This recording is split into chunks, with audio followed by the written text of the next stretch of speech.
dans cette incroyable vidéo, comme d'habitude, hein, qui va faire de nombreuses vues, entre 5 et 20, je vais vous expliquer comment réduire à 90 ne plus avoir de virus, ni sur vos téléphones, ni sur vos PC, vos tablettes. Alors, c'est extrêmement simple. Qu'est-ce qu'il vous faut faire? Il vous faut arrêter d'utiliser les mails et d'utiliser des MMS, des SMS. Voilà, là, vous serez tranquille. Donc plus sérieusement, on va voir un petit peu tout ce qui est phishing, hein. Analyse d'email, ça peut vous sauver la vie. J'espère que Saltimbanque vous sauvera la vie. En tout cas, nous, on va en apprendre un peu plus et ça va devenir intéressant. D'accord? Donc on va travailler, hein, sur, donc c'est une introduction à l'hameçonnage. On va revoir des choses qu'on avait déjà vues dans les précédentes vidéos. Je vais vous parler de phishing et on va apprendre à analyser des mails, l'entête, les headers et on va comprendre un petit peu comment ça fonctionne tout ça. Déjà, c'est quoi un mail? Vous le savez, hein? Je vous redirige vers mes vidéos, mais on envoie via du SMTP, c'est le port 25 et après, on a 2 modes. Pour recevoir principalement, on a du POP3 et on a de l'IMAP. D'accord? Donc l'attaque de phishing, c'est une attaque, qui vise à voler les données personnelles, comme vous le savez, de l'utilisateur en général, hein. Vous allez cliquer sur des liens malveillants et malheureusement, ça va vous rediriger, via votre courrier électronique. Ça peut être également, vous le savez, attention, un SMS, un MMS, ça peut être un lien sur le Discord, j'en dis pas plus. Exécuter des fichiers malveillants sur leur ordinateur ou sur votre téléphone ou sur, bah, je sais pas, un peu partout en fait, d'accord? Donc à partir du moment où tu cliques sur un lien, généralement tu es redirigé vers un site malveillant qui va venir télécharger, peut-être exécuter une faille 0D dans ton navigateur ou peut-être carrément, hein, je vous avais montré cette attaque de HTTP smuggling ou avec un peu de JavaScript injecté dans une page légitime en HTML ou en PHP, on peut faire télécharger automatiquement au navigateur un fichier, hein. Et on peut même aller plus loin, on peut signer ce fichier pour que bah, votre navigateur ne vous prévienne même pas que c'est un fichier un peu bizarre qui est en train d'être téléchargé. Je vous avais montré cette attaque, c'est quand j'avais fait la vidéo sur WannaCry. Donc les attaques de phishing, elles correspondent, hein, à la phase de livraison. Je vous la remets sous les yeux, je vous avais présenté la CKC, là c'est l'intrusion kill chain. C'en est encore un peu une autre, mais qui ressemble quand même furieusement à celle de Lockheed Martin. D'accord? Donc la livraison, on va dire que c'est l'étape où l'attaquant transmet le contenu nuisible préalablement, pour qu'il soit versé, livré au système, aux personnes qui en sont victimes. Donc, rappel, reconnaissance, on va rechercher, identifier, sélectionner nos cibles. La weaponization, c'est la militarisation, hein. Donc ça, on peut en parler lors d'une MPA, menace persistante avancée, ou carrément quand on fait de la cyberguerre. D'accord? Donc la militarisation, on va dire qu'on va récupérer généralement un programme légitime, ou un fichier, hein, qui va être militarisé. Comme son nom l'indique, on va pairer un RAT, généralement un Remote Access Malware, grâce à un exploit. Et on va l'injecter dans un fichier PDF, dans des fichiers Office. Vous savez que XLS, hein, ces fameux macros, on verra plus tard, bah, ça peut faire des trucs sympathiques, hein. Même un petit peu de VBA, de Virtual Basic, ça peut faire le taf. Ensuite, on a notre livraison. Je viens de vous le dire, on va dire que c'est la transmission de la militarisation à la cible. D'accord? Un exploit, c'est ni plus ni moins qu'une arme, en fait, hein, puisque ça va prendre le contrôle.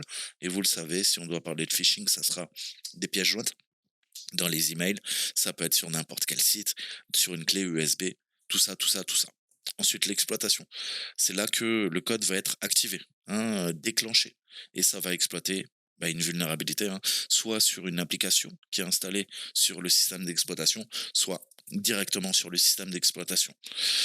L'installation, hein, donc ça, c'est qu'une petite partie, hein, c'est ce qu'on appelle un dropper ou un stager.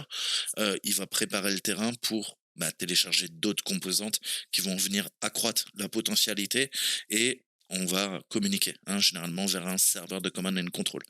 Donc là, grosso modo, l'arme, hein, installe une porte dérobée, sur le système qui va permettre un accès persistant. Comme ça, si la machine, le téléphone est redémarré, eh ben, il y a une nouvelle porte dérobée qui s'initialise au démarrage de la machine et on va communiquer avec les serveurs de command and control qui vont permettre d'avoir le hand-on keyboard access, hein, comme si on était directement sur votre tablette, sur votre téléphone, sur vos PC, sur votre serveur. D'accord. Et on est au sein du réseau, au chaud, et on peut communiquer vers l'extérieur. Donc on a cette logique on déploie un agent, hein, qui va être l'exploit, avec bien sûr la militarisation de l'agent, et l'agent ensuite va ouvrir des communications, il va même parfois scanner toute une plage d'IP et trouver les ports ouverts sur la machine pour aller communiquer vers le serveur de command and control, ou des noms de domaine et tout ça. Vous savez que c'est plus compliqué, je parle toujours en très haut niveau d'abstraction. Et comme toujours, dans une cyberopération, les actions et les objectifs, d'accord. Les besoins impérieux de la mission. Quels sont les objectifs? Généralement, vous le savez, exfiltrer de la donnée, détruire de la donnée et pivoter, hein, au sein du réseau interne, puisqu'on a une sorte de pont de l'extérieur de l'extranet, de l'internet vers quoi, une des machines qui a été compromise. On va pouvoir pivoter, mouvement latéral, pour continuer à attaquer les réseaux, par exemple, d'une entreprise. Ouh, ça, c'est les bases. OK. Maintenant, on va revoir quelques petites notions. D'accord. Vous savez que vous pouvez aller sur un site, n'importe quel site, hein, peut être nuisible. Donc faites vraiment attention, hein. Encore une fois, ces vidéos, c'est pour vous sensibiliser. On fait un peu de blue teaming. Donc les attaquants, ils visent généralement, hein, à délivrer, hein, un lien malveillant. Ça peut être un site, je te disais, ça peut être dans un courriel. Et les trois bases en ingénierie sociale. Comment je peux te manipuler? Comment les gens méchants, hein, les politiciens vont te manipuler. Ils vont faire appel à la regarde un petit peu la pyramide de Maslow, c'est les besoins primaires de l'être humain et on est tous pareils. On a besoin de reconnaissance, on a besoin d'attention, on a besoin d'amour, on a besoin de caresses, on a besoin parfois de mensonges. D'accord. On a besoin de se sentir aimé, on a besoin de qu'on nous rende des services. Tout ça, tout ça, tout ça, tout ça. Malheureusement, bah, je vais jouer sur ta curiosité, d'accord? Et sur ta volonté d'avoir une récompense, hein. Tu sais que à chaque fois que je t'offre une récompense, il y a ça s'agite dans ton cerveau, hein. Il y a de la sérotonine, il y a tous les neuromédiateurs qui de la dopamine, hein, qui vont sécréter un petit peu de drogue à ton cerveau et tu vas te sentir bien. Tu vas prendre du plaisir, hein. Je vais pas rentrer dans les détails, tu sais de quoi je parle. Donc vous avez gagné un petit cadeau, hein?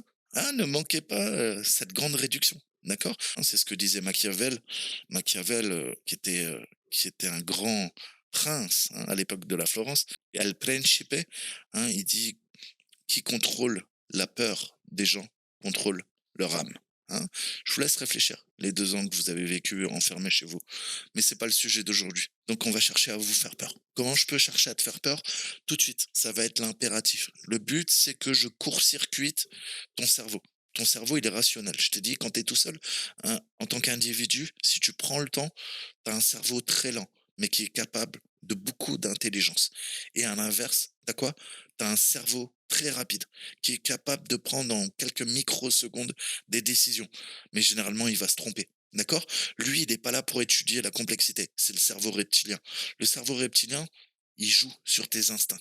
Depuis la nuit des temps, c'est codé dans notre ADN et on a 2 types de cerveau. On a un cerveau très lent, d'accord, qui est capable de raison, de rationalité, mais pour l'utiliser, il faut que tu prennes le temps, il faut que tu sois détendu.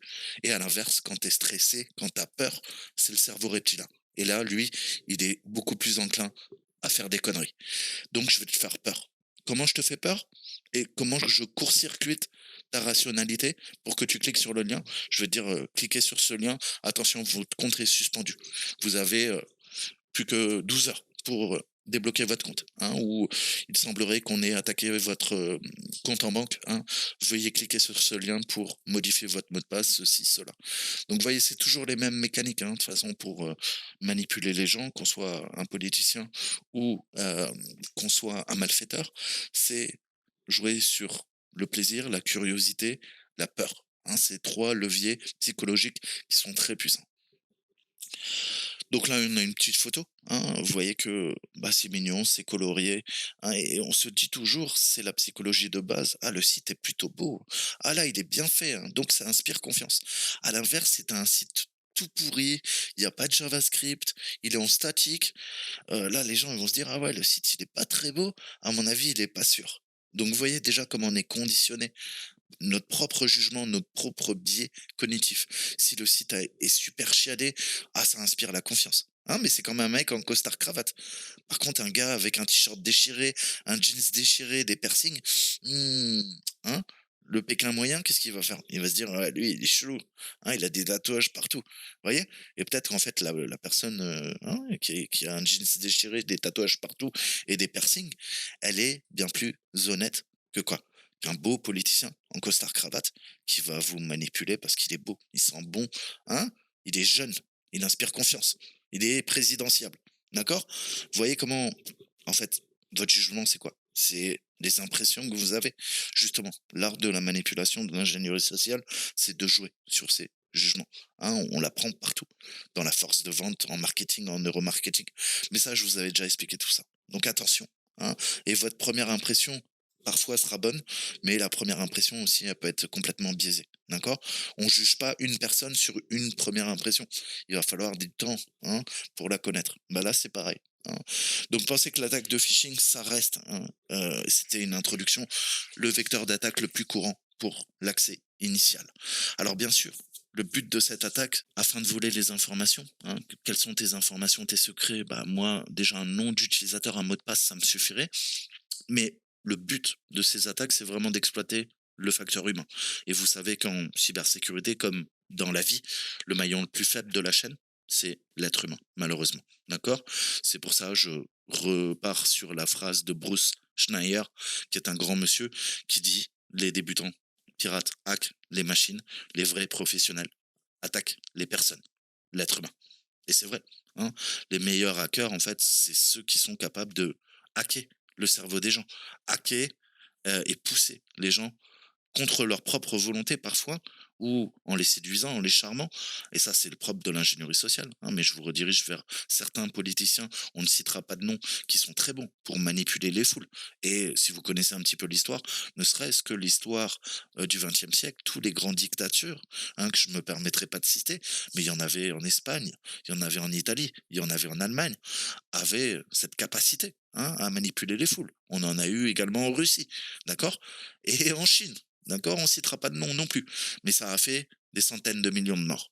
Donc voilà. Hein, ne croyez pas, ah ouais, moi je suis éduqué, je suis pas influençable. Ah ouais, moi je suis éduqué, j'ai fait de hautes et longues études, donc on pourra pas me manipuler. Et à l'inverse, ah ouais, moi je suis fils d'ouvrier, hein, donc à mon avis, on va pouvoir me manipuler beaucoup plus facilement. Eh ben, détrompez-vous. Hein. Généralement, il est même plus facile de manipuler quoi? Quelqu'un de très lisse, qui a une belle petite vie, qui est bien rangé, de bonne famille, qui a fait de belles études. D'accord? Puisque l'être humain, quand il est stressé, quand il connaît le terre-terre, hein, comme diraient les jeunes de cité, quand il a connu des crises, hein, que ça soit personnel, professionnel, ou qu'il ait eu des classes populaires, il est beaucoup plus enclin à se méfier, justement, des gens. C'est paradoxal. Mais ça, c'est de la sociologie, c'est de l'anthropologie même, j'ai envie de dire.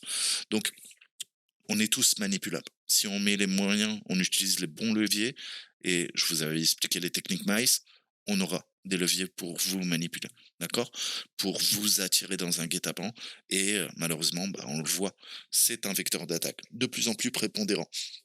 Donc les attaquants, ils utilisent des attaques de phishing, hein, comme première étape pour infiltrer les systèmes. Et je crois que j'écoutais un documentaire, j'écoutais Darknet Diaries, et il y a un ancien, hein, du cybercom, donc c'est, on va dire, les hackers, hein, de la NSA, enfin non, même pas de la NSA, parce que ce sont des Marines, qui disaient que, je crois, l'année dernière, 91% du vecteur d'attaque initial dans toutes les cyberattaques dans le monde, toutes les entreprises qui se sont fait péter, eh ben, ce sont des attaques d'ingénierie sociale, de phishing, de whaling, de spear phishing, de mass phishing. Hein. Vous savez qu'on a différents types d'attaques, ou de water rolling aussi. Hein.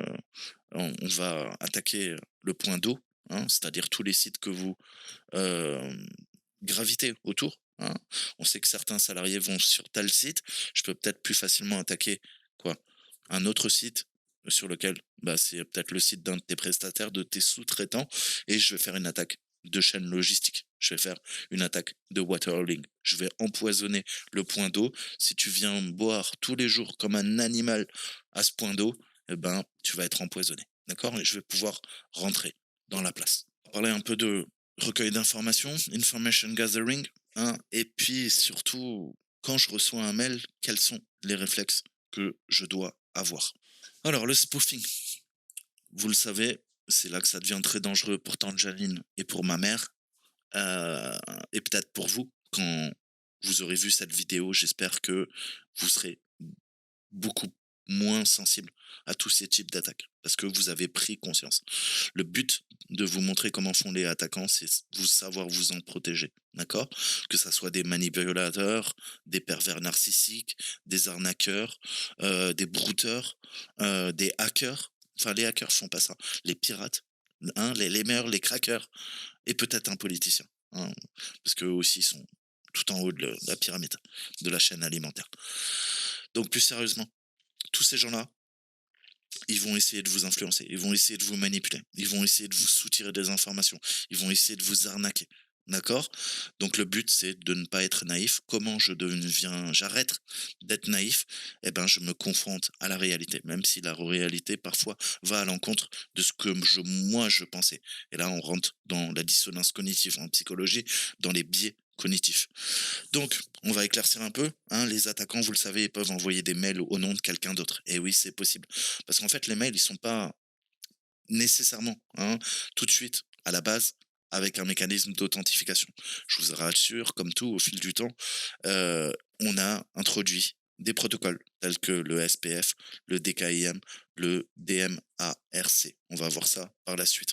Donc les attaquants, en fait, ils peuvent envoyer des mails au nom de quelqu'un d'autre en utilisant la technologie qu'on appelle l'usurpation d'identité, hein, pour faire croire que l'email entrant est fiable. Je peux envoyer à une secrétaire quoi? Un mail qui vient du PDG. Je sais, ça peut paraître complètement dingue.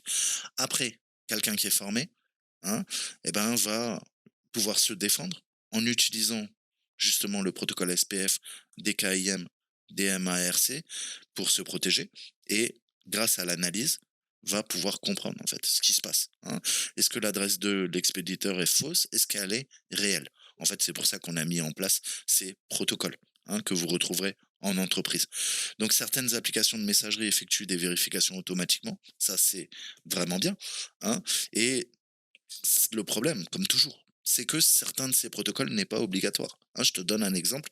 Tu sais qu'on a débuté en 1995, on va dire que c'est le début de l'interconnexion de l'internet, hein. 95, ouais, on va dire ça en France.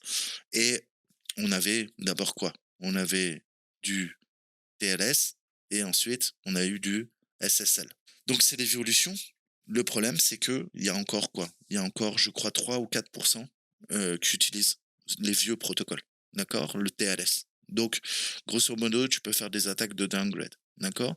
Donc, bah là, à cette image, encore une fois, tout dépend de ce que tu veux faire, mais il y a encore beaucoup de gens qui n'utilisent pas ces protocoles, d'accord? Donc, pourquoi? Parce que ça peut causer des problèmes. Eh ben, on a ce qu'on appelle le cadre de stratégie de l'expéditeur, le Sender Policy Framework, SPF. On a le DKIM, qui veut dire Domain Keys Identified Mail, donc mail identifié via des clés de domaine. Alors, grosso modo, pour savoir en fait si le courrier est usurpé ou non, l'adresse SMTP du courrier doit d'abord être analysée, hein. On a des enregistrements qu'on appelle records, on a le MX, hein, du domaine, vous savez que c'est les serveurs de messagerie, mais on a également des enregistrements SPF, DKIM, des marques, hein, des MARC, hein, quand je dis des marques, qui peuvent être analysés, hein. J'ai un très bon site que je vous conseille qu'on va venir utiliser. C'est Vous avez une petite capture d'écran, je vais vous montrer comment l'utiliser. C'est MX Toolbox, hein, donc la toolbox, la boîte à outils qui est dédiée au MX serveur de messagerie. Donc vous avez compris que dans les serveurs de messagerie, on va retrouver justement des informations extrêmement importantes pour nous pour savoir ce qui se passe, hein. Et surtout, c'est des informations très importantes pour savoir si le courrier est usurpé ou non. Donc on va voir, hein, je vais développer, mais le premier truc à faire, c'est aller voir les headers, d'accord? Malheureusement, sur votre téléphone, sur certains clients de messagerie légers, vous ne pouvez pas le faire, hein. Il va falloir typiquement un client de messagerie lourd, type Thunderbird ou, pour une fois, Outlook, qui est très bon. Pourquoi? Parce que Outlook, en un clin d'œil, vous permet d'aller voir les headers et c'est déjà une bonne pratique à avoir. Et surtout, il analyse, hein, et vous dit: «Attention, là, il y a des choses bizarres». Donc étant donné que les adresses IP des grandes institutions, des grands groupes, des grandes boîtes ont leur propre serveur de messagerie et généralement ça leur appartient, on peut quoi? On peut examiner si l'adresse SMTP appartient bien à l'entreprise en question, en regardant les enregistrements WHOIS, hein, de l'adresse IP SMTP sur le port 25. D'accord? Donc un point important est que si l'adresse de l'expéditeur n'est pas usurpée, ça ne veut pas dire pour autant que le courrier est sûr. Alors, qu'est-ce que ça veut dire? Techniquement, certes, tu as vérifié l'adresse de l'expéditeur, mais la pièce jointe qui est peut-être présente dans un des messages envoyés par cette adresse peut être quoi? Peut être malicieuse. Hein, on a des emails nuisibles qui peuvent être envoyés au nom des personnes de confiance en piratant des adresses mail professionnelles personnelles. Tous les jours, il y a des bots, il y a des services de renseignement, tout va dépendre de votre modèle de menace. Hein, encore une fois, qu'est-ce que tu fais dans la vie? Est-ce que tu es, quelqu'un qui commence à creuser? Tu fais partie d'une ONG, je te dis toujours.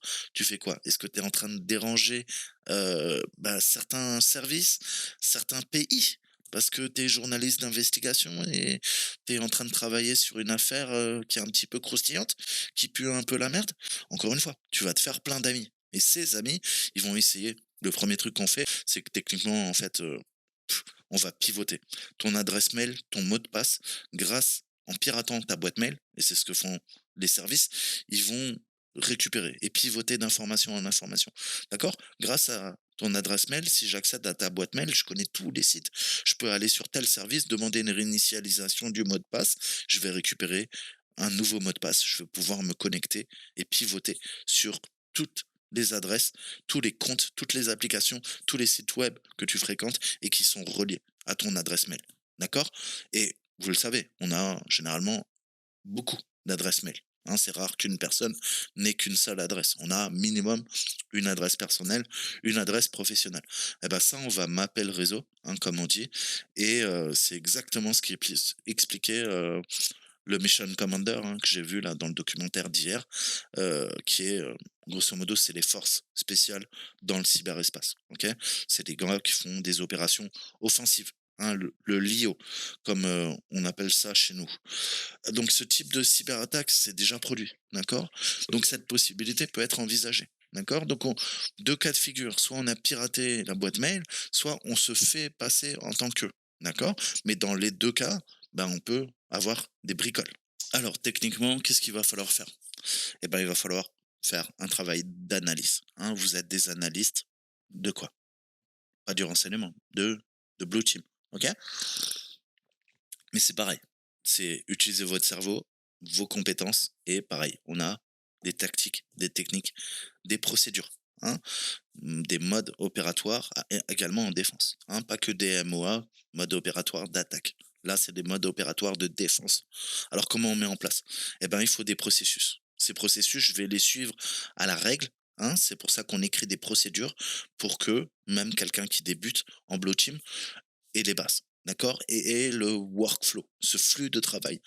En fait, une analyse complexe, par exemple, d'une pièce jointe de messagerie, ce n'est ni plus ni moins comme en algorithmie, on décompose le problème en sous-problèmes, en plus petits problèmes que je vais pouvoir résoudre. Et la succession, l'enchaînement, l'itération et la solution de tous ces petits problèmes, eh ben, si on quoi?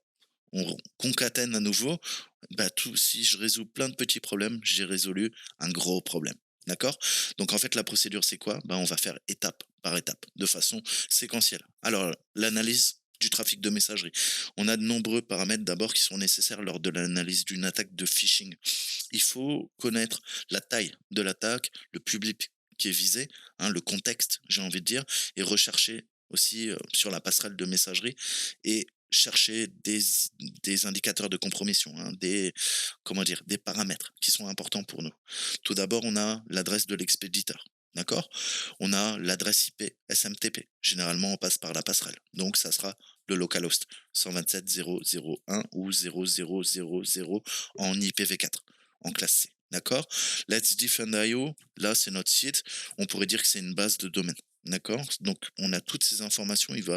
Ce qu'on appelle le domain base, pardon, on va venir les rechercher. On a aussi des comptes, hein, avec qui on communique. Est-ce que c'est un compte Gmail, par exemple, hein, si je parle de nos amis de Let's Defend? Et est-ce que l'attaquant, hein, a peut-être envoyé ça à partir d'un compte, quoi, Hotmail, d'accord? Donc je vais aller chercher tous les serveurs MX de l'entreprise. Si je vois que l'entreprise, quoi, utilise du Gmail et que moi, je comprends pas là, c'est envoyé au nom de l'entreprise? Une des personnes de l'entreprise? À quoi? À envoyer un email à une autre personne de l'entreprise. Mais là, ça veut dire qu'on reste en principe dans le réseau interne, puisque qu'est-ce qu'on a vu en préambule? On a vu que les grosses entreprises ont leur propre serveur de messagerie. Comment ça se fait alors que quoi? Que le mail a été envoyé à partir d'un compte Hotmail? Hotmail? Microsoft? Gmail? Google? Tu vois bien qu'il y a quelque chose qui cloche. Ça doit te faire tilter. Et l'objet, hein, l'adresse de l'expéditeur, l'adresse SMTP, elles peuvent en fait changer constamment. C'est pour ça qu'il va falloir analyser tout ça. Alors, il est nécessaire d'apprendre les adresses des destinataires et les informations de temps en temps, hein, varient, changent, hein. On a ce qu'on appelle les numéros de courrier et il va falloir faire une analyse, hein. Les mail numbers, ce qu'on appelle le recipient address. Donc tout ça, c'est des informations qu'il va falloir récupérer et analyser. D'accord? Expéditeur, passerelle, base domain, etc., etc. Donc les emails nuisibles sont constamment transférés aux mêmes utilisateurs. Leurs adresses email peuvent avoir fuité, hein, d'une manière ou d'une autre et partagées sur des sites tels que Pastebin. D'accord? Donc, nous, en tant qu'attaquants, même si là on fait du blue team, vous savez qu'on peut utiliser par exemple Harvester, hein. On a beaucoup d'outils, hein, qu'on peut utiliser. Pourquoi? Pour trouver des adresses email. J'avais fait des vidéos déjà, mais on peut récupérer via Harvester des emails.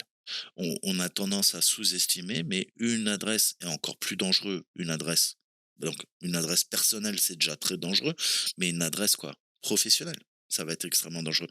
Parce que si cette information est partagée explicitement, et très souvent vous oubliez de décocher une case quand vous connectez sur Twitter, LinkedIn, Facebook et tout ça, et qu'est-ce que se permet le réseau social? Il se permet de partager avec d'autres votre adresse mail, ne serait-ce que ça, d'accord? Donc, un attaquant, hein, si on est la raid, qu'est-ce que va faire l'équipe rouge? Eh ben, elle va aller gazouiller sur Twitter, elle va se balader sur LinkedIn, elle va se balader sur Facebook. Et vous savez qu'EndoSint, ce sont 3 plateformes de choix pour préparer notre cyberattaque, hein, quand on joue le rôle de l'agresseur dans la red team. Donc, il faut en être conscient, hein.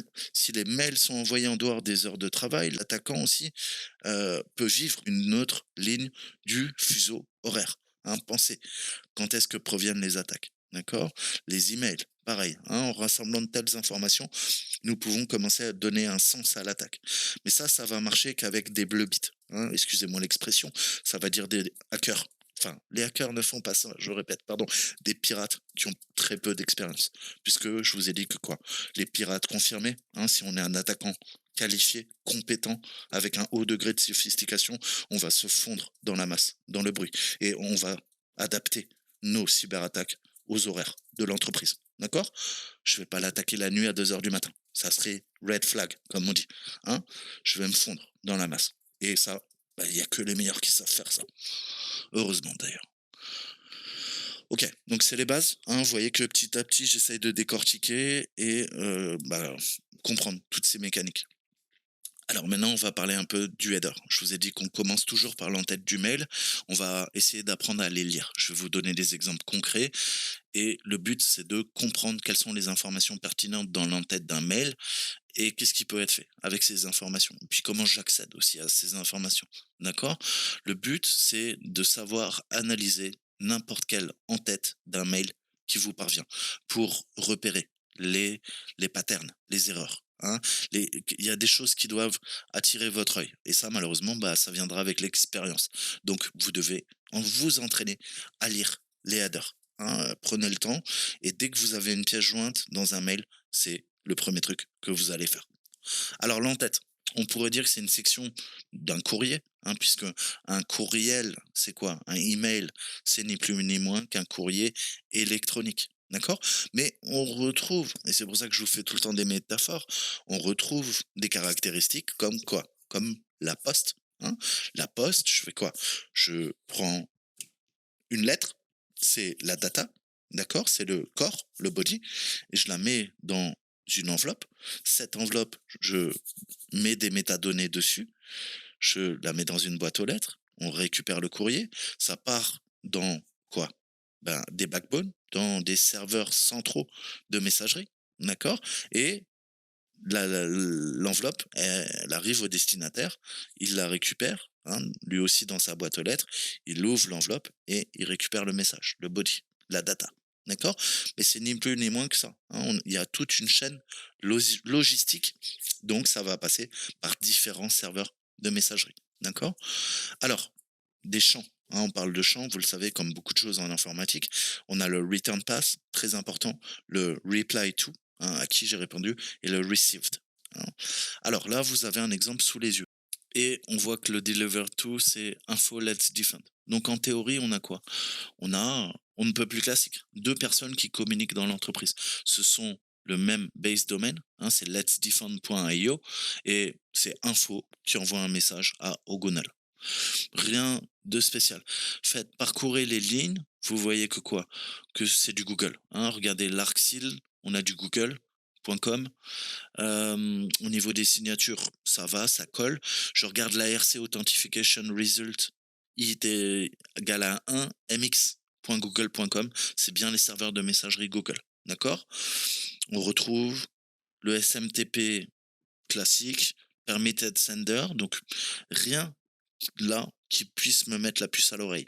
Le received, je regarde from mail, ça vient des serveurs de Google, ça va vers les serveurs de Google, c'est distribué par les serveurs de Google. Donc, rien qui puisse me mettre la puce à l'oreille, tout est légitime. Et encore une fois, on voit qu'on a tout en bas, le received SPF passe, on voit bien que c'est google.com, domaine c'est Ogonal, Let's Defend. Donc, tout correspond au niveau de quoi? De l'émetteur et au niveau de la personne qui va recevoir tout ça. D'accord? Le pass, rien m'indique que il y a quelque chose de bizarre. Là, typiquement, vous avez quoi? Vous avez le header d'un mail qui n'est pas frauduleux. D'accord? Il n'y a aucune usurpation de l'identité. Maintenant, ben vous l'avez compris, on va voir quelle est la différence avec quelque chose de frauduleux. Mais d'abord, je vais rentrer dans les détails un peu.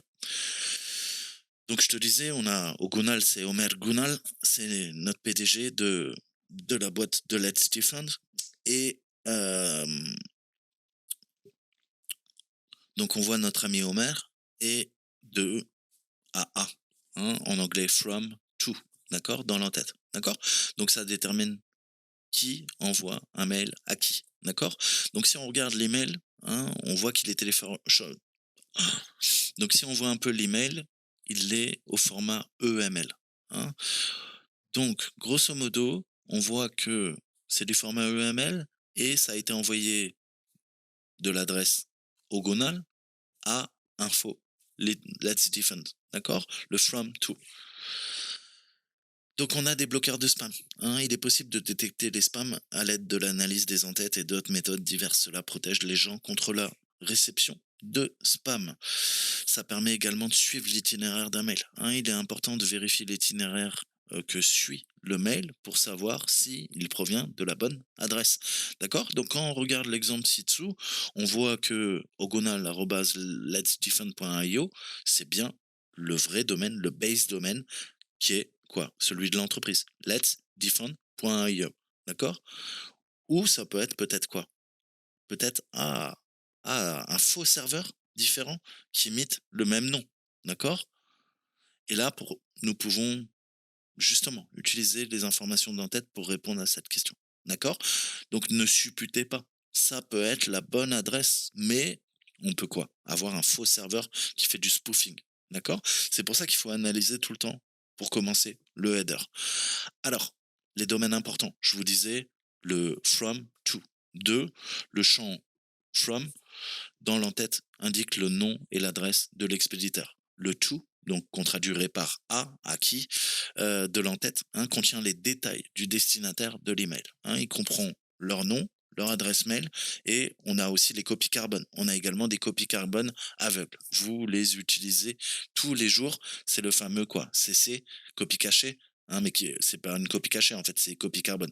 Mais bon, c'est pas grave, les gens mélangent les termes, même en entreprise, même les informaticiens, ils savent même pas ce que c'est une copie carbone. Mais bon, c'est pas grave, d'accord? Donc le CC, ce champ, on l'appelle une carbon copy. Et le BCC, c'est le blind carbon copy en anglais, d'accord? Donc ça rentre dans cette catégorie, ça inclut tous les détails sur vos destinataires, d'accord? Si vous souhaitez en savoir plus, euh, bah, allez voir, hein, CC, BCC. Donc, qu'est-ce que la copie carbone et la copie carbone aveugle, hein? Sur Internet, je vous laisse faire votre site. Ensuite, on a l'horodatage, hein, la date. C'est l'horodatage qui indique quand est-ce que l'email a été envoyé. Dans Gmail, on utilise généralement un format jour, mois et heure. Hein. Donc, ça serait quoi? C'est du J, J, A, A, A, A. Hein, comme 2022. Et après, l'heure, vous le savez, format classique, c'est HH MMSS. D'accord? Donc les heures, les minutes et les secondes. D'accord? Et vous savez ou quoi? Que généralement, tout va dépendre de l'horodatage, mais les Anglais mettent pas les jours, le mois et l'année, ils mettent le mois, le jour et l'année. D'accord? Mais ça, je pense que vous le savez. Donc l'objet mentionné d'email, hein, il résume le body, le contenu de l'ensemble du corps du message. Ensuite, ça c'est l'object, on a le return path. Hein, notre return path qu'on pourrait traduire par chemin de retour. Dans l'entête, hein, toujours, ça s'appelle quoi aussi? Bah, répondre, reply. Hein. Quand tu fais répondre à, bah en fait c'est ça, c'est le reply to. D'accord? À partir du moment où tu réponds à un mail, il va aller à l'adresse qui est mentionnée. Où ça? Bah dans le champ return pass. Ça, c'est super important. Ensuite, je vous ai parlé de domaine et de signature, DKIM. Hein. On a vu que c'est la clé de domaine et le courriel identifié par la clé de domaine, DKIM. Donc, c'est le domaine key et domaine key identified mail, d'accord? Ce sont des signatures un peu similaires au SPF. Alors, grosso modo, qu'est-ce que ça fait? C'est des signatures électriques qui vont aider les fournisseurs de services de messagerie à identifier et authentifier vos mails. D'accord? À l'instar des signatures SPF. Ensuite, on a l'ID de message. Ça aussi, c'est important. Le message ID, c'est une combinaison unique de lettres, de chiffres qui vont identifier chaque courrier. D'accord? Et c'est très important parce que deux mails n'auront pas le même ID de message. D'accord? Ça, c'est très important. Si tu vois que c'est le même, pareil, on est en train d'essayer de spoofer quelque chose et c'est grossier parce que c'est impossible dans la vie. Ensuite, on a le mime, hein, le mime que vous connaissez tous. La version du mime, c'est le mime version, hein, c'est le Multipurpose Internet Mail Extension. Donc, extension de courriel, hein, d'email via l'internet à multipurpose, on pourrait traduire par différents usages, d'accord? Purpose, littéralement en anglais, c'est le but, hein? Donc à différents buts, différents usages. Donc c'est une norme de codage internet, hein, vous le savez.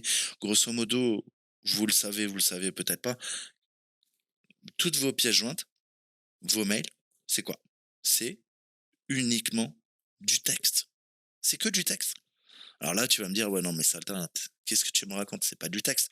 Moi, je récupère des photos, je récupère des vidéos, je peux récupérer des sons. Qu'est-ce que tu me racontes là?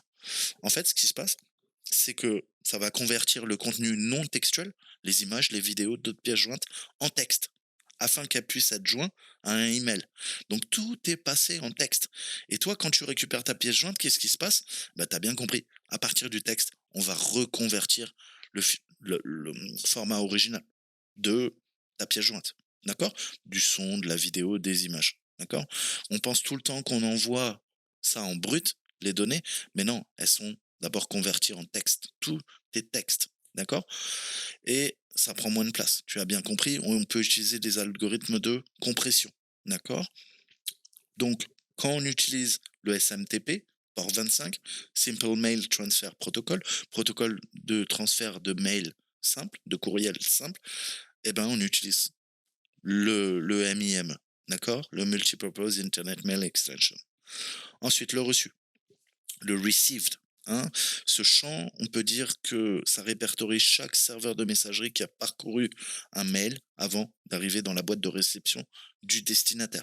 Je vous ai dit, comme la poste, c'est une succession de points névralgiques qui vont permettre la logistique pour distribuer votre message de Alice à Bob. Bob peut répondre à Alice en retour. Tout ça, comme nous, on a quoi? On a différents serveurs de messagerie. Et parfois plusieurs. D'accord? C'est pas uniquement Alice qui est chez Free qui va quoi? Communiquer avec Bob qui est chez SFR. D'accord?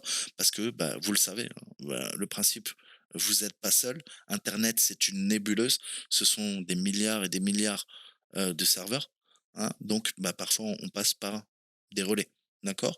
Et on va passer par des gros backbones et parfois, on peut passer par d'autres serveurs de messagerie parce qu'il y a de l'engorgement au niveau des paquets. Il y a peut-être des serveurs qui sont saturés. Hein. Tu peux avoir le serveur de ton fournisseur d'accès Internet qui va être, comment dire, saturé. Hein.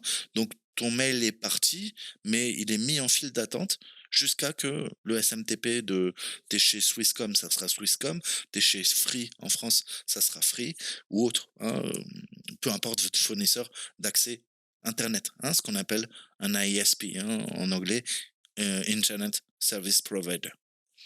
Donc ça, il faut bien comprendre. Hein, c'est une succession de sauts de puces, hein, comme vos paquets sur Internet, et c'est ce qui permet de faire fonctionner les emails, les courriels en bon français.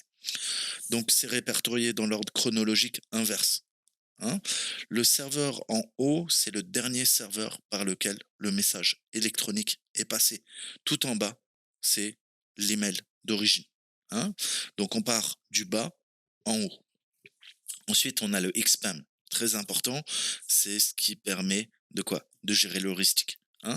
Vous savez qu'on a quoi? On a des filtres. Hein, on a des moteurs anti-spam. Comment ça fonctionne? Grâce au header X cross-spam. Hein, donc c'est cross-spam. Alors le X-spam. X-spam, c'est quoi? En fait, ça donne un score de spam d'un email. Tout d'abord, on va essayer de mettre en évidence si le message est classé comme spam. Vous savez qu'il y a de nombreux sites sur Internet qui passent leur temps à justement classer les domaines, les serveurs de messagerie pour trouver justement hein, des parties qui pourraient quoi bah, qui pourraient tout simplement servir à faire du spam à une échelle industrielle. Hein. On a des serveurs de spam et vous savez qu'une grosse partie d'Internet, c'est des serveurs de je m'auto-censure et c'est du spam. Hein. 98% du trafic, c'est même que ça. Donc, eh ben, on a mis en place depuis très longtemps, hein, depuis 1995, je vous le disais. Et grosso modo, le score de spam de l'email, il va être affiché justement dans ce header. Et on va avoir le seuil de spam pour l'email. Alors là, c'est très important de comprendre ça.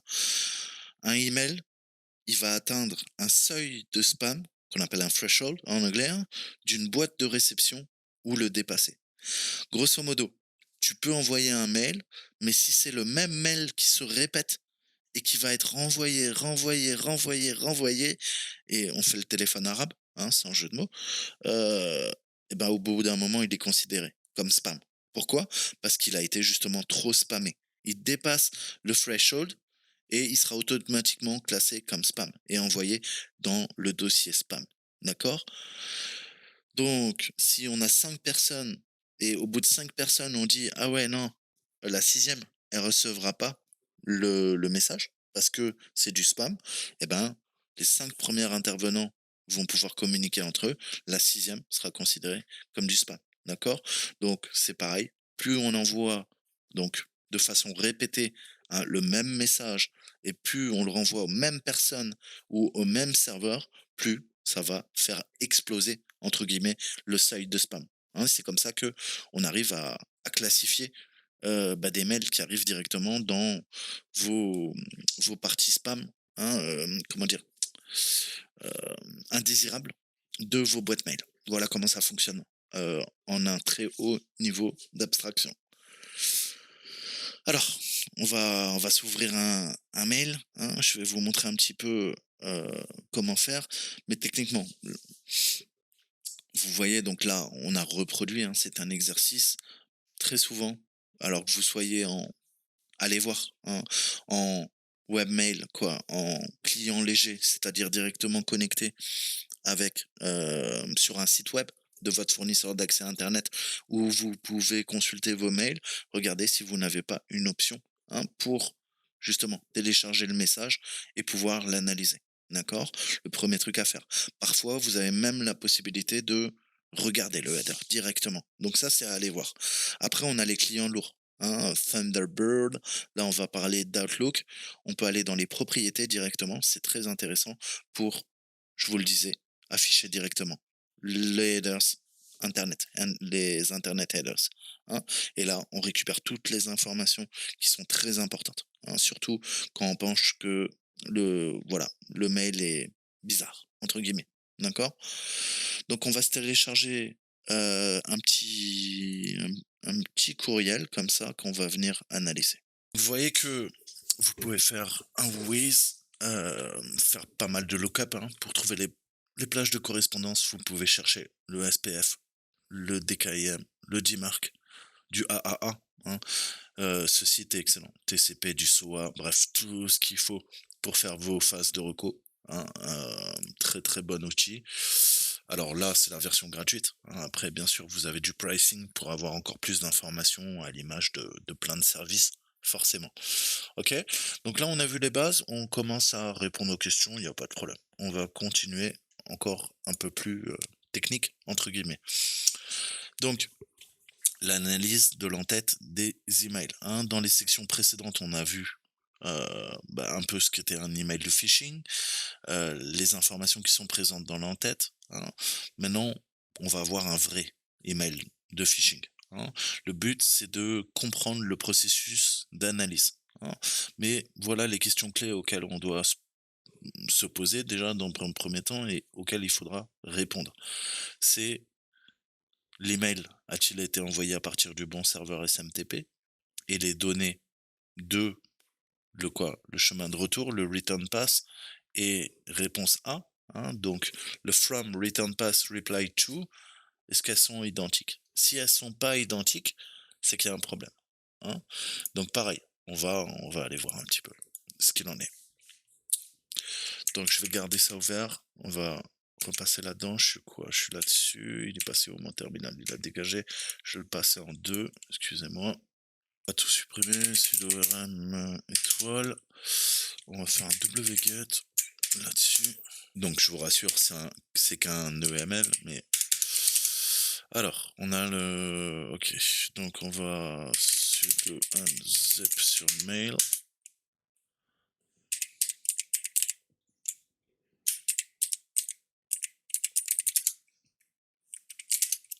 Il a inflate. Ok.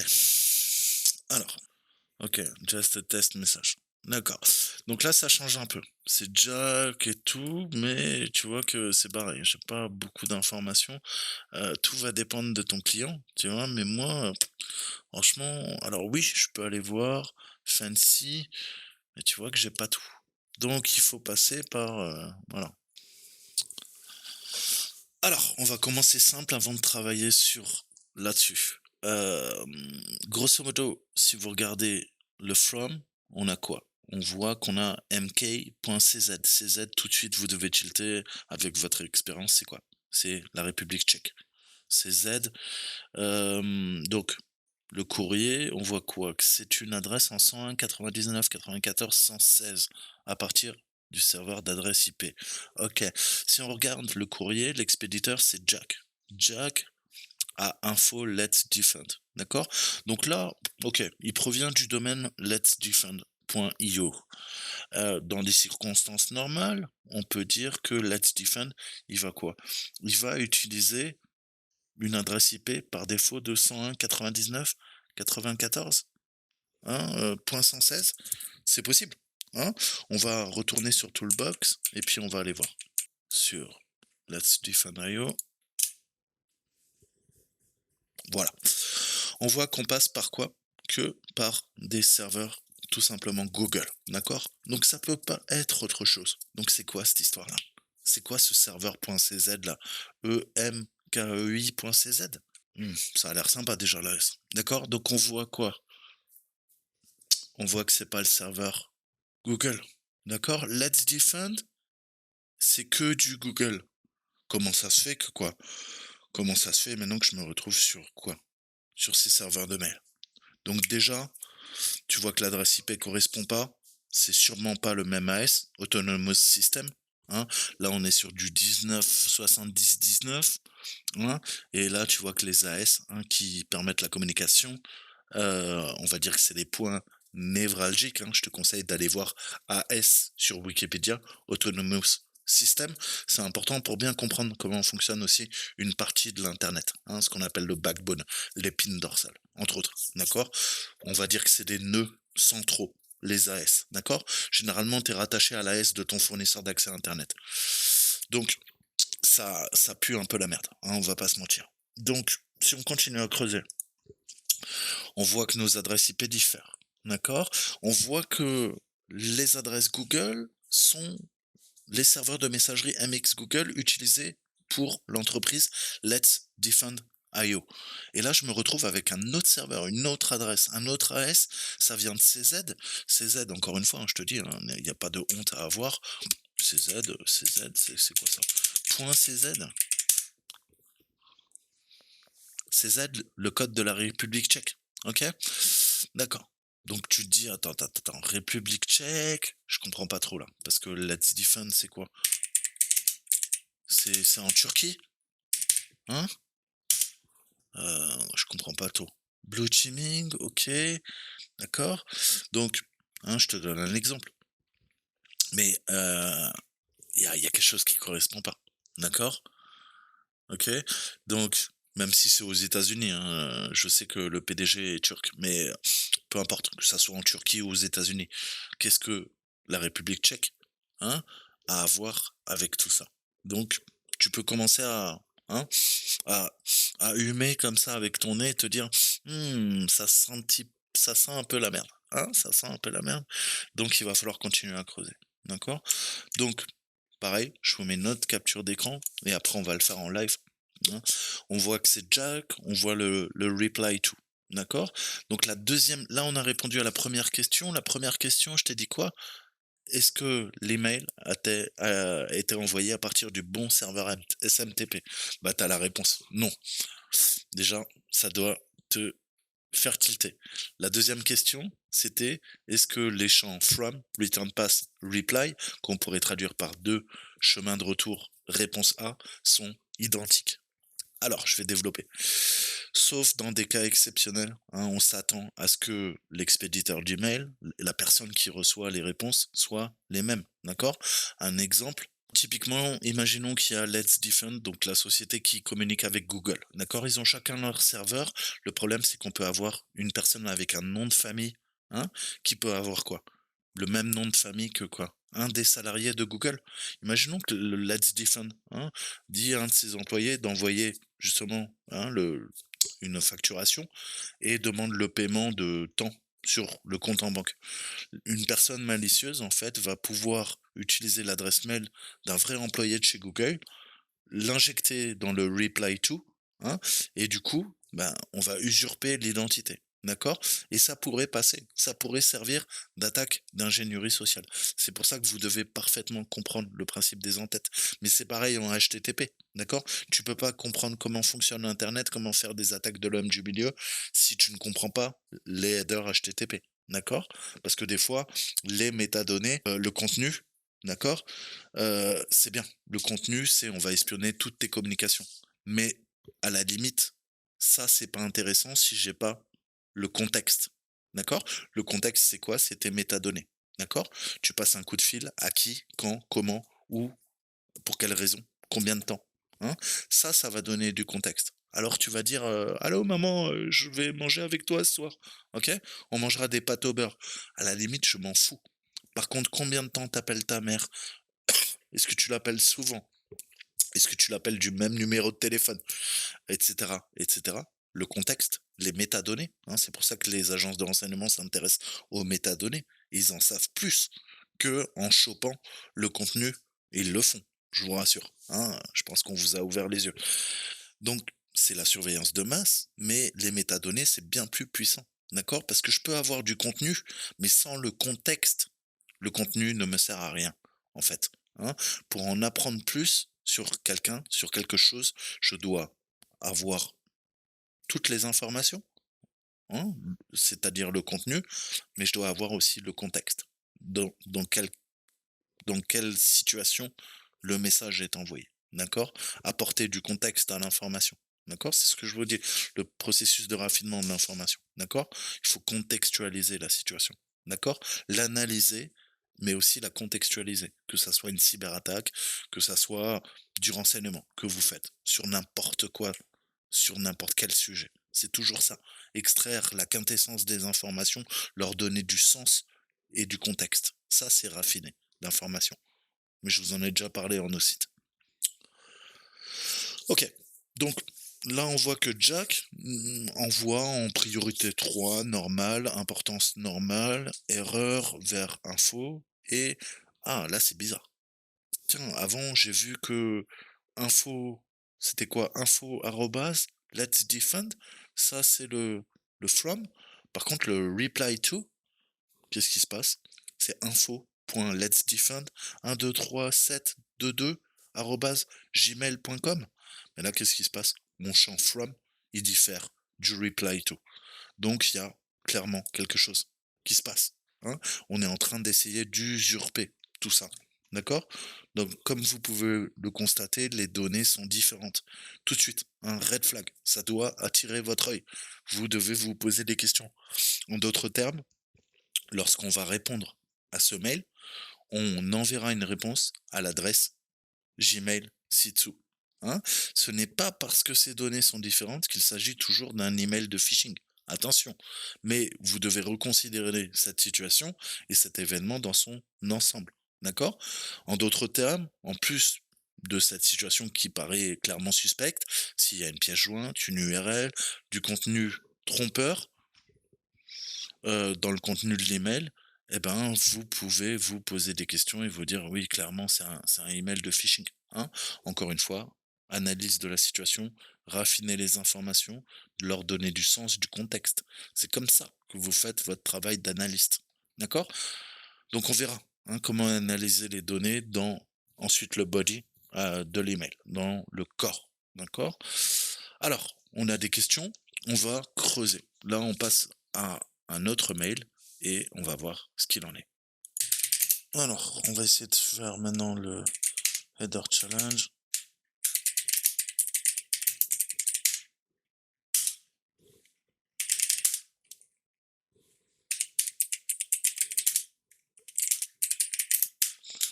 On va se l'ouvrir, pardon, non. May God bless you. Ça commence bien. Ok. Donc, si on fait de façon séquentielle, délivré à cette adresse, d'accord? On voit qu'on utilise du Google. Je vais vite.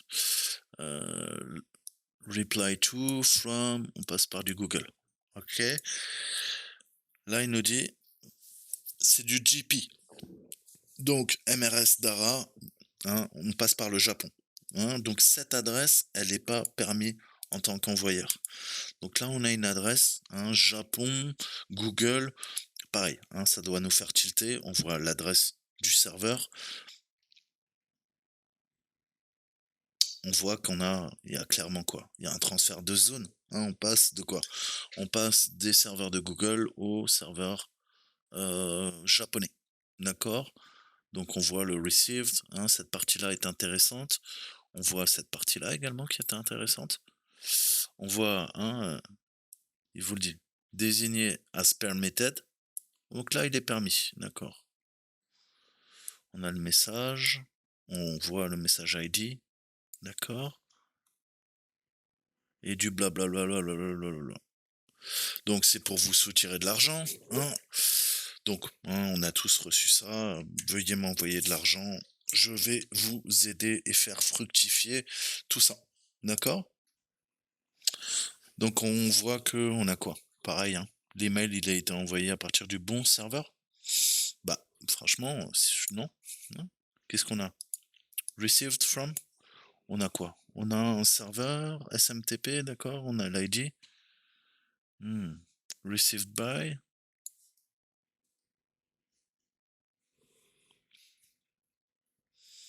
Donc là, c'est pareil, hein. Moi, je suis désolé, ça ne fait pas partie de l'entreprise.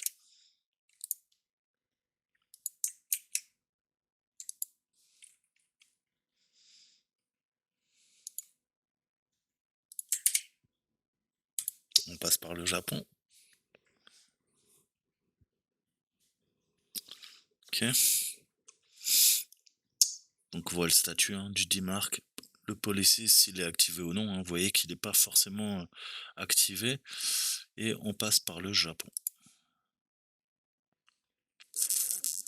On a l'adresse IP. D'accord? 175, 135, 253, 69. Donc si on doit répondre, on répondra à cette personne, je pense. Ok. Et maintenant, ça nous demande l'adresse IP. Donc le reply to, c'est important aussi comme champ, comme on l'a vu. Et visiblement, ça tape sur cette adresse. C'est basique, mais prenez le temps de bien analyser. C'est important, vraiment important. Donc l'analyse statique, hein, comme on fait en malware analysis, analyse de malware, hein. On va utiliser notre cerveau et nos yeux, on va analyser tout ça. Donc, c'est un fait que les mails composés de texte brut, hein, sont ennuyeux. C'est pour ça que les applications de messagerie fournissent un support HTML qui permet la création d'emails qui vont attirer plus l'attention des utilisateurs. D'accord? Le problème, c'est que cette fonctionnalité, bah, c'est aussi un inconvénient. Les attaquants, ils vont créer des emails avec HTML qui vont cacher les adresses nuisibles derrière des boutons texte qui semblent inoffensifs. D'accord? Donc vous devez tout le temps, et ça, vous allez voir que malheureusement, sur un téléphone, ça devient très compliqué. Mais c'est quoi? Laisser la souris sur le lien, d'accord? Et tu vois qu'en fait, quand tu fais ceci, et il y a peu de gens qui le font, je répète, tu vois que popularshopingsite.com, en fait, le lien hypertexte, la vraie source, ça pointe vers quoi? Enfin, la vraie destination, pardon, ça pointe vers malicious address, d'accord? Donc vous devez tout le temps le faire sur un ordinateur et laisser votre souris quelques secondes sur le lien hypertexte pour voir qu'est-ce qui se cache derrière. Si c'est la même chose, ok. Si là, dans mon exemple, vous voyez que ça diffère, encore une fois, c'est que ça pue la merde. Eh ben, les attaquants, ils prennent une nouvelle adresse de domaine, hein, dans la plupart des attaques de phishing. Ils effectuent une attaque de phishing en quelques jours, ils terminent leur travail et rotation des noms de domaine. D'accord? Comme nous, en rouge, quand on prépare, bah, pareil, des attaques de phishing ou nos serveurs de command and control. Oh, pour ton OPSEC, encore une fois, je te dis, c'est ce qui différencie un bleu bit d'un gars qui est confirmé. On va faire une rotation de domaine. On va acheter plein de noms de domaine et on va les griller, entre guillemets, et en mettre de nouveaux, une fois qu'ils sont grillés, d'accord? Justement, plus vous êtes mobile, plus vous êtes furtif, plus vous vous fondez dans le décor, plus vous êtes professionnel. On voit que l'adresse est différente, d'accord? Ce n'est pas la même adresse. On te dit, clique là-dessus, c'était popularshopingsite.com. En fait, t'es malicious adresse, d'accord? Donc encore une fois, hein, utilisez ces liens, ces techniques. Votre souris sera votre meilleur ami. Ensuite, bah, virus total. C'est une énorme base de données, d'accord? Ou Intezer. Hein, vous Analysis, vous pouvez aussi l'utiliser. Donc, il est possible de savoir si les moteurs antivirus, hein, détectent l'adresse web comme nuisible en cherchant les adresses web dans le courrier, d'accord? Dans Virus Total. Si quelqu'un d'autre a déjà analysé la même adresse, le fichier dans Virus Total. Donc, encore une fois, hein, je vous l'avais dit, Si jamais quelqu'un a déjà trouvé et fait le scan pour vous, c'est un bien comme un mal. Hein, pourquoi? Parce que là, on voit qu'il y a 9 mois, en effet, ça a été scanné déjà, le même lien, et qu'il était safe. Mais ça ne veut pas dire qu'à l'instant T, vous, le vôtre, il est quoi? Il est pas malveillant, d'accord? Puisque, comme on a vu, un numéro de téléphone, une adresse mail, un peu moins, mais un nom de domaine, ça peut vite être échangé. Hein, je t'avais donné l'exemple dans une précédente vidéo. OK, il y a 2 mois, c'était Toto le hacker qui se servait de ce domaine pour faire une attaque et maintenant, bah, c'est peut-être, ma tante Janine qui a monté un site et bah, qui porte le même nom, d'accord? Donc vous devez pas supputer. Non seulement vous allez regarder, premièrement, les antériorités dans Virus Total, mais vous allez faire un nouveau scan, d'accord? Pour vous assurer que entre la date d'aujourd'hui et il y a 9 mois, eh ben, ça n'a pas évolué. D'accord? Donc, vous utilisez le petit bouton, la flèche bleue, vous faites un refresh. Donc, si l'attaquant recherche l'adresse de domaine sur Virus Total, hein, et qu'elle n'est pas nuisible, bien sûr, elle va apparaître inoffensive dans Virus Total. Mais, comme je vous ai dit, ça ne veut pas dire que c'est le cas. Donc, pensez tout le temps à rafraîchir. Encore une fois, si c'est il y a 9 mois, c'était il y a 9 mois. D'accord? Analysez tout le temps à nouveau ce que vous recherchez sur Virus Total. Corrélation des informations, analyse, qu'est-ce que ça veut dire? Mais peut-être que l'attaquant, il voulait voir le taux de détection du site pendant la phase de préparation. Hein, il n'est pas rare, vous le savez, que même, c'est un peu bête, mais on a des sites dédiés mais quand tu crées un payload, tu vas voir un petit peu le taux de détection et tu sais si tu affines, hein, ton niveau d'évasion au niveau des antivirus. Voir s'il est FUD ou pas, hein, fully undetectable, totalement invisible, indétectable. Vous le savez, hein, c'est le jargon associé quand on fait des exploits. D'accord? Le but de l'attaquant, c'est de tromper les analystes. Vous êtes les analystes. Est-ce qu'on ne serait pas en train de te manipuler, de te tromper? Ce que je te disais en préambule de la vidéo. Donc, l'analyse statique des fichiers dans le courrier, ça va permettre l'apprentissage, hein, de vos capacités à analyser ce fichier. Vous avez du machine learning, vous avez du deep learning, vous avez plein d'outils, d'accord? Mais l'analyse statique, c'est le premier truc et ça prend beaucoup de temps. Et vous allez récupérer toutes les informations dont peut-être vous aurez besoin, d'accord? Plus tard, vous pouvez passer à l'analyse dynamique, d'accord? Donc on a Cisco Talos Intelligence, hein, qui nous permet de faire des recherches et en apprendre un peu plus sur la réputation des adresses IP. Là, si on regarde le serveur SMTP, et elle est incluse dans la blacklist, liste noire. Bon, pareil, encore une fois, ça sent pas bon. D'accord? Si l'adresse SMTP est dans la liste noire, on peut comprendre que tout simplement il y a une attaque qui a été faite à partir d'un serveur. Soit il est compromis, soit il a été fait à dessein pour faire des actes malveillants. D'accord? Donc de même, l'adresse SMTP, hein, vous pouvez la rechercher sur Virus Total. On a Abuse IPDB, hein, donc adresse IP, enfin base de données d'adresse IP qui abuse littéralement, hein. Donc ça va vous permettre de déterminer si l'adresse IP a été impliquée dans des activités malveillantes. D'accord? Je vous mettrai tous les liens en description de la vidéo. Alors maintenant, je vais vous parler de l'analyse dynamique, hein. On a vu la statique, on a vu que par la suite on passait à l'analyse dynamique. Grosso modo, les URL, hein, pardon, et les fichiers peuvent être trouvés, vous le savez, dans le courriel. D'accord? Ces fichiers, ces adresses URL, vous devez également les examiner. On ne veut pas que ces données soient volées par les pirates, hein, en exécutant quoi? Bah, peut-être, bah, ces fichiers, ces pièces jointes sur votre ordinateur personnel. Donc pour cette raison, on a des sites web qui vont permettre de quoi? D'exécuter tout ça dans un environnement de sandbox, d'accord? Dans un environnement bac à sable et on va analyser tout simplement comme en malware analysis, en analyse de malware, les modifications qui sont apportées au système d'exploitation. D'accord? Il faudra les examiner et vérifier si elles sont nuisibles ou non. Hein. C'est quoi ces appels aux API? C'est quoi les syscalls qui sont passés? Est-ce qu'il n'y a pas des techniques anti-reverse engineering? Euh, Est-ce qu'il n'y a pas des techniques pour faire de l'évasion, le run fed? Hein. Est-ce qu'il n'y a pas des IOCs, des indicateurs de compromission qui vont m'indiquer clairement que cette pièce jointe, elle est, dans le meilleur des cas, bizarre, dans le pire des cas, un malware. Donc si vous souhaitez vérifier les adresses web dans le courriel, hein, vous pouvez voir le contenu du site à l'aide des navigateurs web en ligne tels que Browserling. Alors c'est pareil, c'est virtuel. Tu as bien compris que au moins si jamais il y a des 0D dans ton navigateur, va utiliser un navigateur virtuel sandboxé pour aller sur un site louche.